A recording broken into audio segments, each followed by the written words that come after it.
Graduation season is here, and to celebrate the class of 2021, today we are making these cheerful emoji cake pops to add some fun and personality to your dessert table. So join the party and be sure to keep on watching. While you're at it, comment your favorite emoji in the comment section below. Guys, if you haven't had luck with cake pops or you are a beginner, this is the best way to make them. You only need 1 box of cake mix to make 36 cake pops. I find the Pillsbury brand gives the best results since it is a thicker batter, so your cake pops will be more dense and round. All I'm doing here is following the directions from the back of the box, which is to add in your cake mix, 3 whole eggs, 1 cup of water, and 1/2 cup of oil. Once you have everything in there, give the ingredients a mix until they are well combined, literally a piece of cake, and the best part is they all come out the same size without having to roll them. I use the Baby Cakes Cake Pop Maker, and this is not sponsored at all. I genuinely wanted to show you how fast and easy it is. First things first, spray the plates with non-stick while the machine is still off, and you can go ahead and fill the wells up to the rim with the cake batter. It is perfectly okay if you slightly overfill them.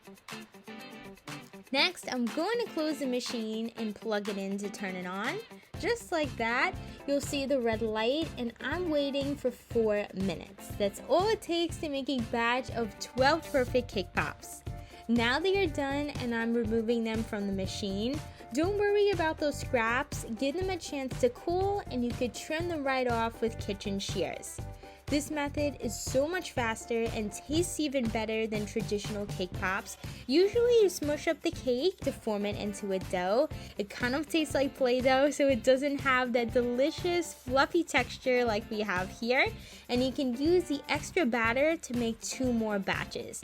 In between each batch, I wipe down the plates with a damp cloth and remove any crumbs.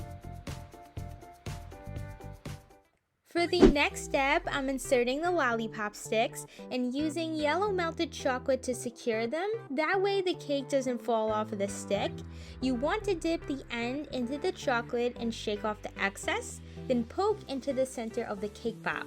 When you do this, you want to push as far as the stick goes without going through the other side, and less is definitely more. Think of it as the glue for keeping it all together.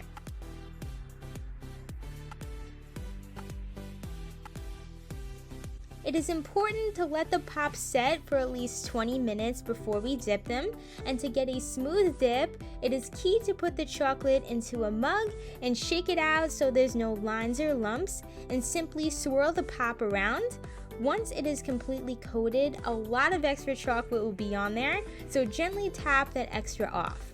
My other tips and tricks are to tip your mug instead of dipping straight in, so the chocolate doesn't vacuum the cake inside. And also, it is best to avoid double dipping or it can appear lumpy. 1 smooth dip is all you need.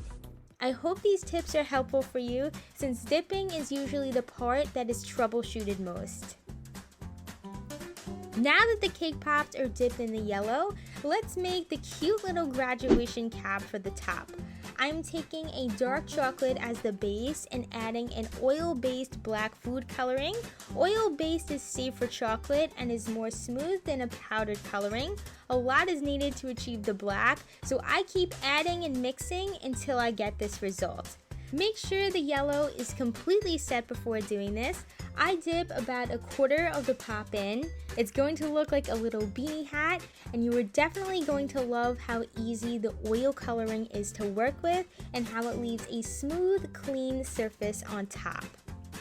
I can't wait to bring the emojis to life and put their faces on, but right before we do that, I'm creating the top portion of the graduation caps with a square chocolate mold and filling them in with the black. You can either use a squeeze bottle or spoon to fill in the mold. I freeze them for about 10 minutes and they will be all set to pop out.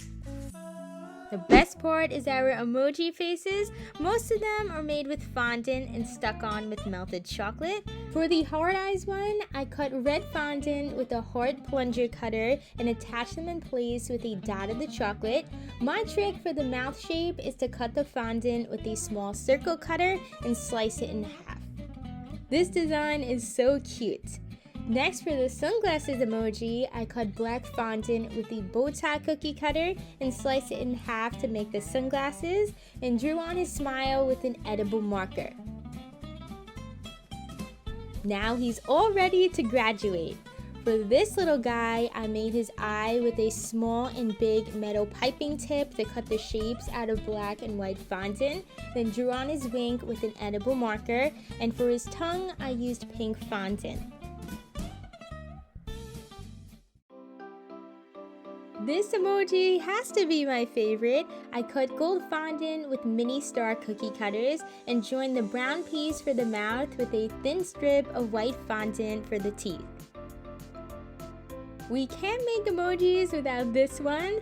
All I did was draw the eyes into a V shape and added on both the brown fondant and white strip, the same as we did before.